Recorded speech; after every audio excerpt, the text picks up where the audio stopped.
so today I'm just going to do a push play video. Okay, so the blue team is on offense, the blue team's on offense, and the red team's on defense. Okay, so what we're looking to do today is, what we're going to do is we're going to throw the ball out to the we're looking to utilize slower members of the team. Okay, so basically players who are maybe a bit slower. Okay, so what we're looking to do is we're looking to throw the ball to the first receiver here.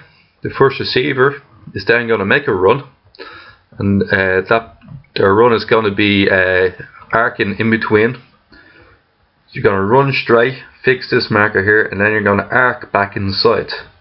And what we're looking to do here is, when you arc back inside, what we're looking to do is draw the attention of up to 3 different defenders. We're going to draw the attention of this one here, and also the marker. Now what we're hoping to do by this is, we're going to bring our player down here, these players up here. Okay, we'll just quickly undo this. So when we throw the ball, we're going to bring, this player is going to end up here. This full line is going to end up upwards. This player here is going to come in here. The marker just naturally always tend to track the ball as well. And what we're going to do is we're going to run into this little gap here. We're going to have our scrum half track it, and what we're going to do is we're going to just take the tag. Okay, so what we're basically doing is we're going to come in. Somebody's going to make the tag. The minute we get tagged, okay, we're going to do a quick roll reset.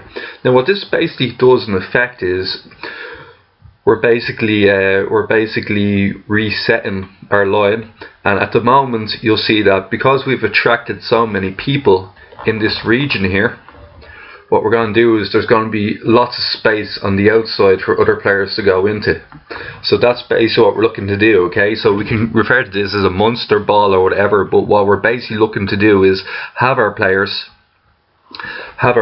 draw in as much numbers as possible. And remember, once the roll ball takes place, all these players also have to go back another 7 meters. So what it does is it creates a big overlap. All these players are offside now, can't tag, and it makes the gaps much bigger.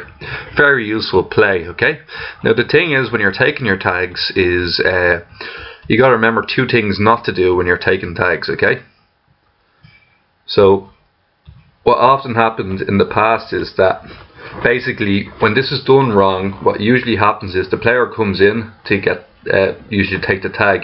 Now sometimes they just come in and stand there, and teams in Irish Town are usually quite smart and they know it's coming, and then everybody else backs off. So to ensure that this doesn't happen, what you usually do is you usually come in acting very lively, and if you can go in between 2 players, you get tagged, then you move quickly back to the left. Your dummy half comes in. Now, second thing we don't want is, we don't want this person flat on the ball. We want this person realizing that this is a 2-person play, holding back, and then exploding onto the ball the next phase. Okay, this means that we hit the next phase at a really fast pace. Okay, now another thing is this play can become quite obvious. So to mix it up a little, and also as a player you don't want to be constantly taking tags. Okay, so what we're going to do is, the ball comes out, it gets thrown to this player, comes in, straightens up as always, just on the inside shoulder of this player here. This player's coming down as well, coming down, and this full line would have went upwards.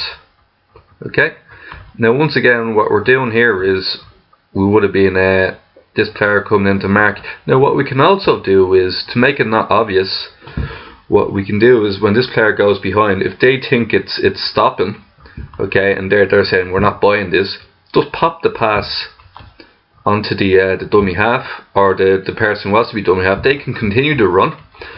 Okay, and if you happen to get late tagged, don't worry about it. Okay, so this person comes in really close but isn't going to tag you, so you pass on to the black haired person, he runs around further.